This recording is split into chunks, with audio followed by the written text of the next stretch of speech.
To make our owl, I'm first starting with a circle cutter, and we'll just cut out the body using our circle cutter, and I'm going to go ahead and cut out one circle of pink and another of green. And while I'm at it, I'm going to use a 2D cutter to cut out a couple of pink circles, and we'll use these behind the white eyes a little bit later to add more color. If you want to, as an optional step, you can use your piping tip to give a little texture to the owl's body. So it just kind of makes little star shapes. And you can do some on the green if you'd like also. Okay, so let's remove our pink and green, and we'll just put those in some plastic in a second. I'm gonna also go back in with my circle cutter and cut away just the top of my circle to create the owl shape that we want. So just cut away that and that. So we have the basic bodies for the owls at this point, and I have a couple of pink circles. I'm going to cut out a couple of yellow circles also.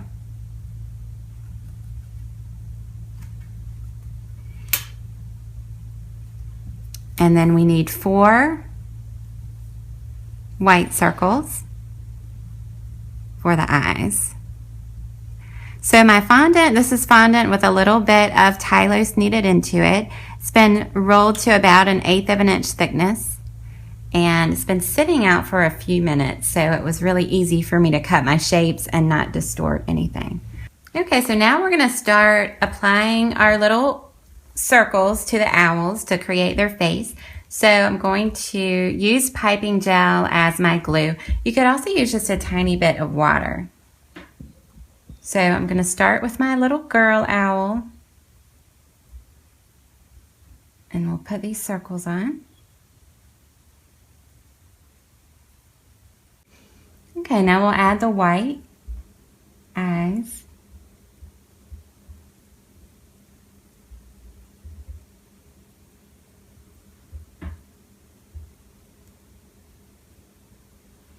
Okay, so my gum paste is still, or my fondant is still soft right now. You could apply it while it's still soft, or if you'd rather wait until it dries, that's fine too. For the beak, I'm just going to pinch off a tiny bit of our yellow fondant, make a little ball, and then squeeze it on one end to make a little teardrop shape. And we'll apply that. Let's see if that's the right size. That looks about right. If your white fondant feels dry to the touch, you can go ahead and use an edible ink marker, or you could even use a tiny bit of black fondant to create the iris. Okay, so here is our tiered cake. This is an 8-inch tier and a 6-inch tier frosted with buttercream. And the buttercream has crusted, so I'm going to use a little bit of fresh buttercream as our glue.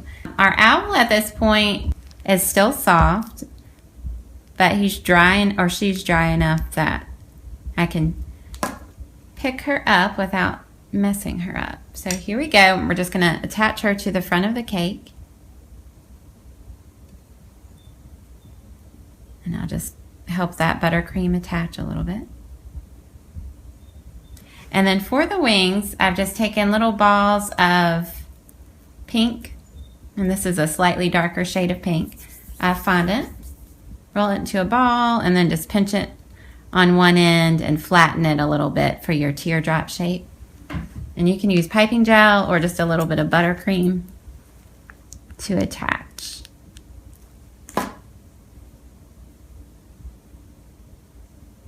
Okay, and so we'll do the same thing on the other side and meet right back.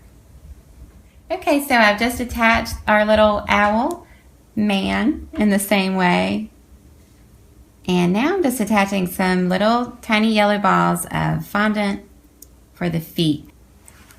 Okay, so I'm just piping on the little white dots on the eyes to give it a little more life. This is just a little bit of buttercream. It's a Wilton tip tube, so a very small tip. And so I'm just positioning it so that they look a little more like they're looking at each other. As an optional step, I'm going to add a cute little green bow to our little girl owl. And so to do that, I've just taken a piece of my fondant, which has a little tie lace kneaded into it. I've made a very thin snake, or you could extrude a piece of fondant if you have an extruder. And let's just make a quick little bow. So we'll just make one loop and then another one right beside. Okay, so there we have our bow, and we'll just kind of squeeze everything together like that. And then trim off the tails a little bit. And you can add, if you'd like to, just a tiny little dot of fondant in the middle to represent the knot of the bow. Okay, so now I'm just going to carefully pick it up. It's still soft. We'll add a little piping gel to the back of it so it will stick to the crusted buttercream. And then we'll just place it on the owl's head. All right, so I think she looks really cute. And now we're going to move on to the balloons. Okay, so now we're going to do some balloons, and I'm piping this with a piping tip 12, just a medium-sized round tip, and some buttercream that we've tinted pink. And so I'm just going to start at the top and work my way down. So we're going to have a bunch of balloons that's a little bit off center. And I'm going to start kind of high and just let the top of the balloon extend past the top edge of the cake just a little bit. Okay, so I'm going in at a 45-degree angle, and we just kind of hold the piping tip at a nice distance to allow it to fill out a little bit. And then just kind of release the pressure and pull down. Okay.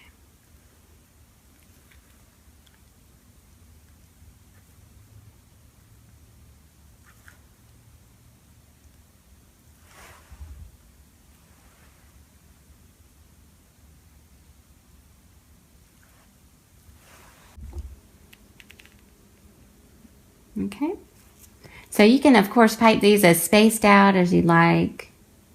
Some of mine are a little more spaced out than others.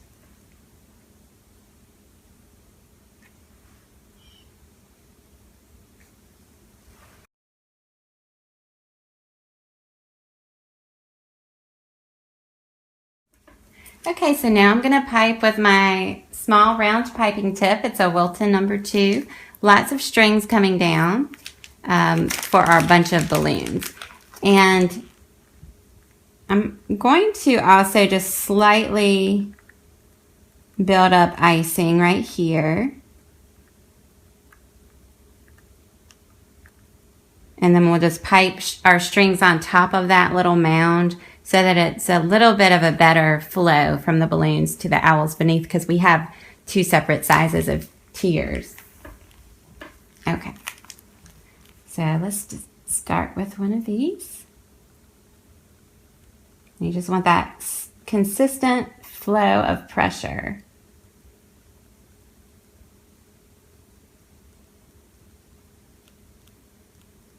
And we'll just take it to our little owl on the right.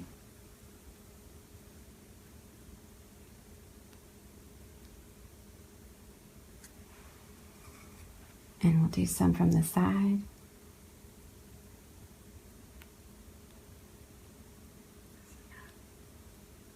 So now that our balloons are finished, we're going to move on to our message. And because we're so close to Valentine's Day, this is going to have a Valentine's theme to it. So we're going to do I will love you forever.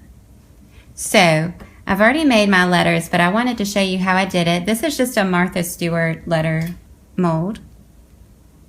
And I just pinched off a little piece of fondant. It has some tie lace kneaded into it. I think that's easier than straight fondant. Or you could do a 50-50 mix. And just kind of mash it around into the mold. Then you can go back with a knife and cut away any excess that you have.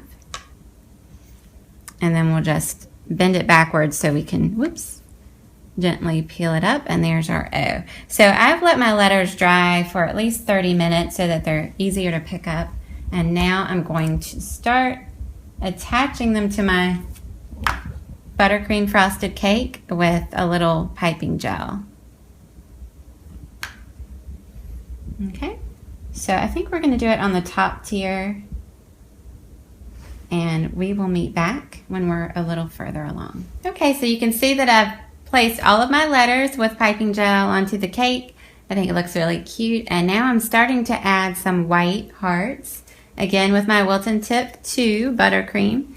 And I just think that's a sweet little detail to add. So just lots of little hearts. And the other thing I was going to mention, also using the Wilton 2 tip, and I'm going to come back and finish all of these hearts, but I wanted to show you on the balloons, just as an optional detail, you could add just a tiny little white mark on each of the balloons. Sometimes when you see cartoony balloons, they have these little white reflections.